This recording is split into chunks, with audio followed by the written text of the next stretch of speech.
Hey everyone, and welcome back to my channel. Today I'm sharing Glisten Glow's Birthday Polish for 2022.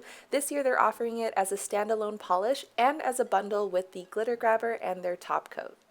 The birthday bundle is going to be available today, January 14th at 7 p.m. Eastern Standard Time. The bundle is going to be retailing for $22 and the individual polish is going to be retailing for $10.50. So let's go ahead and get on into the swatches. The birthday polish this year is called 41 and Feelin It, and it's described as a black jelly polish filled with rainbow colored shreds.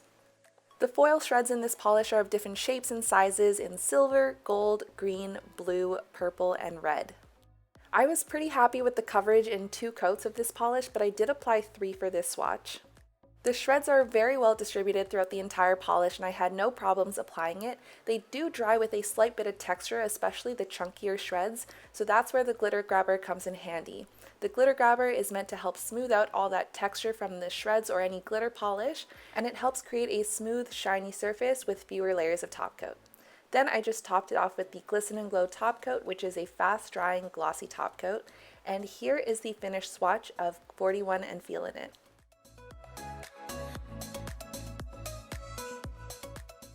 Now I wanted to show you what this polish looks like with a matte top coat, so here I'm just applying 1 coat of Glisten Glow's matte top coat. I love how this polish looks matte because you can really see those colors of the rainbow shreds. And here's a comparison between the glossy and matte swatches of 41 and Feelin It.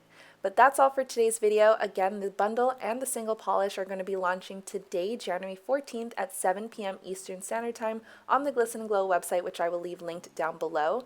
The bundle retails for $22 and the individual polish retails for $10.50. If you're new to my channel, I do swatches, reviews, and nail art tutorials, so be sure to subscribe down below and give this video a thumbs up. I really appreciate it, but anyways, that's all for today, and I will see you guys next time. Bye!